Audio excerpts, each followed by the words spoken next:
श्री स्वामी समर्थ. आचार्य मंजुषा जोशी या युट्यूब चॅनलवरती आपल्या सगळ्यांचं सहर्ष स्वागत. आज आपण समजून घेतोय वृषभ राशीच्या जातकांना संपूर्ण ऑगस्ट महिना कसा असणार आहे. ऑगस्ट महिन्यामध्ये पहिल्या आठवड्यामध्ये काही अंशी खर्चिक वृत्ती जागृत होऊ शकते, काही अंशी खर्च होऊ शकतात, मोठ्या प्रमाणामध्ये खर्च होण्याची सुद्धा शक्यता आहे. म्हणून हा प्रथम सल्ला तुम्हाला. त्याचबरोबर हा महिना तुम्हाला स्वतःमध्ये उत्साहवर्धन करून देणारा, स्वतःच्या आवडीनिवडी जोपासण्यासाठी प्रवृत्त करणारा असा असणार आहे. या महिन्यामध्ये खर्चिक वृत्ती वाढणार आहे, ती तुमच्या स्वतःवरती तुम्ही जास्तीत जास्त खर्च करू शकता. शॉपिंग मोठ्या प्रमाणात होऊ शकते. विविध ठिकाणी फिरण्याचे संकेत या महिन्यात आहेत, त्या निमित्ताने सुद्धा तुमचा पैसा खर्च होऊ शकतो. धनस्थानामध्ये मंगळ आहे, त्यामुळे कुटुंब कलह होऊ शकतात, कुटुंबामध्ये मतभेदाची शक्यता आहे. फार मोठ्या प्रमाणात या तक्रारी निश्चित नाहीत, परंतु कुटुंबाच्या समवेत राहण्याचे योग आहेत. कुटुंबाला समजून घ्या, कुटुंबातील प्रत्येक व्यक्तीला समजून घ्या, हा सल्ला तुम्हाला देण्यात येतोय. धनस्थानामध्ये मंगळ आले की तुमचं वक्तृत्व किंवा स्वभाव हा थोडासा एक त्यामध्ये तापटपणा प्रकर्षाने दिसणारा असा तयार होत असतो. म्हणून हा तुम्हाला सल्ला दिलेला आहे. विशेष म्हणजे मृग नक्षत्र आणि वृषभ राशी ज्यांची आहे त्यांच्यासाठी हा सल्ला असेल, रोहिणी नक्षत्रासाठी निश्चित नाही. त्याचबरोबर पत्रिकेतील तृतीय स्थान, तिसरं घर काय दर्शवतं? तुमची कला कौशल्य शैली दर्शवतं, तुमचा पराक्रम दर्शवतं.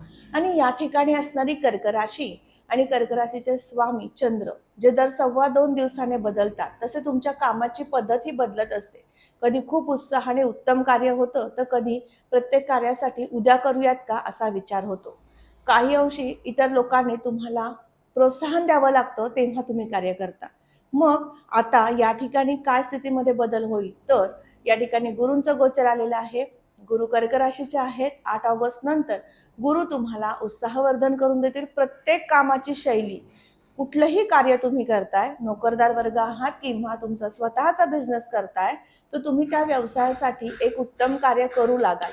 त्या व्यवसायामध्ये सुनियोजन, नवीन काही इन्व्हेस्टमेंट किंवा नवीन काहीतरी मशिनरी खरेदी असे सुद्धा योग घडून आणतील आणि त्या माध्यमातून तुम्हाला उत्तम कार्यशैली तुमची वाढवतील. याबरोबरच पत्रिकेतील तृतीय स्थान हे मीडिया क्षेत्र दर्शवतं. तुम्ही ग्राफिक, इंटरनेट किंवा युट्यूबर असाल, या क्षेत्रामध्ये कामं करणारी लोक आहात, तर तुमच्यासाठी नाट्यसृष्टी, सिनेसृष्टीमध्ये काम करणाऱ्या वर्गासाठी सुद्धा या संपूर्ण महिन्यात गुरूंचं गोचर तृतीय स्थानातनं विशेष लाभदायी ठरेल, उत्तम यशदायी ठरेल आणि तुम्हाला नामांकन सुद्धा प्राप्त करून देईल. पत्रिकेतील चौथं घर अत्यंत महत्वाचं आहे, कारण ते महत्वाकांक्षेचं स्थान आहे. तुम्ही एखाद्या गोष्टीबद्दल विशेष उत्साह दाखवलाच नाही तर ते कार्य होऊ शकत नाही. म्हणजेच तुमची महत्वाकांक्षा, तुमची इच्छाशक्ती असणं गरजेचं आहे.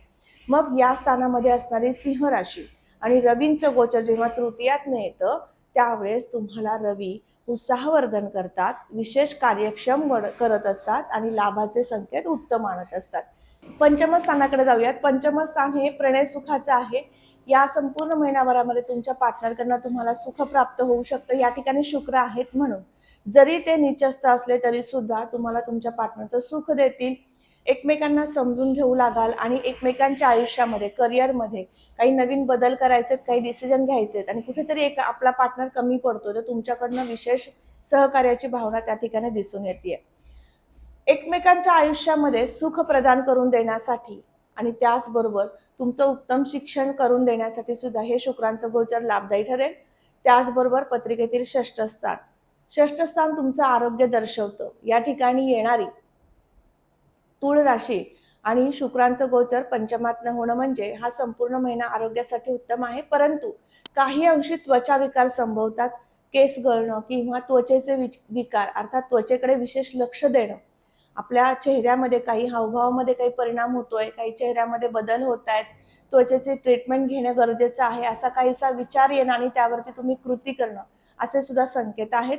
पत्रिकेतील षष्ठ स्थान हे विशेष आहे तुमचं आरोग्य प्रदान करून देण्यासाठी, म्हणून ही सूचना दिलेली आहे. विशेष मोठ्या तक्रारी आजारपणाच्या नसणार आहेत. पत्रिकेतील सप्तम स्थान जोडदाराच्या सुखाचं आहे, संसार सुखाचा आहे. त्यामुळे याचे अधिपती जे धनस्थानातनं गोचर करतायत, म्हणून तुम्हाला हा महिना जोडदाराची साथ सोबत मिळेल. उत्तम प्रकारे एकमेकांना समजून घेऊन प्रपंच करणार आहात, संसार करणार आहात.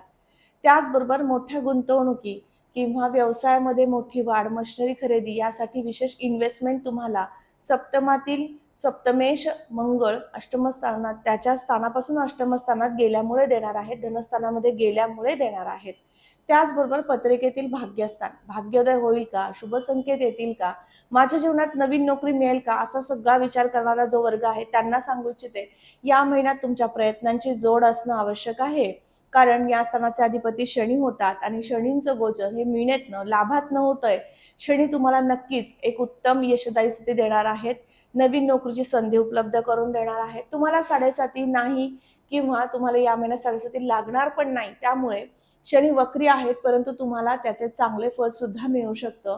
लाभातील शनी तुमच्या कामामधली गती जशी मंद करतील तशीच तुम्हाला नवीन नवीन आयडियाज सुद्धा देणार आहे. असे संमिश्र फळ तुम्हाला भाग्यासाठी मिळणार आहे. या महिन्यामध्ये तुम्हाला आध्यात्मिक सहलीचे, पर्यटनाचे योग सुद्धा आहेत. म्हणजेच तुम्हाला पर्यटन होईल ते तुम्हाला धार्मिक तीर्थस्थळांवरती होणार आहे, असे काहीसे योग आहेत. पत्रिकेतील दशमस्थान नोकरी व्यापारासाठी पाहिलं जातं आणि दशमस्थान तुमच्या कर्मनिष्ठेसाठी सुद्धा पाहिलं जातं. या ठिकाणी राहू आहेत पहा, काही महिन्यांपासून राहूंचं गोचर दशमातनं आहे. तुम्ही विविध क्षेत्रामध्ये उत्तम काम करू लागलात, यशदायी चांगली यशदायी स्थिती निर्माण झाली, कुठल्याही कामामधला उत्साहवर्धन झाला, हे चांगलं फळ जसं तुम्हाला मिळतंय त्याच बरोबरीने तुम्हाला या महिन्यामध्ये नवीन कार्याची सुरुवात करताय. त्यामध्ये विशेष सांगेल की जो वर्ग कम्प्युटर क्षेत्रामध्ये काम करतोय, लेखन विभागात काम करतोय किंवा ज्योतिषशास्त्र, वास्तुशास्त्र या क्षेत्रात काम करतोय, तसेच जो इंटरनेट, ग्राफिक, मीडिया क्षेत्रात काम करतोय, अशांसाठी विविध संधी उपलब्ध करून देणार आहे. AI सॉफ्टवेअरमध्ये काम करणाऱ्या वर्गाला, नोकरी करणाऱ्या वर्गाला सुद्धा राहूंची कृपा पाहायला मिळणार आहे.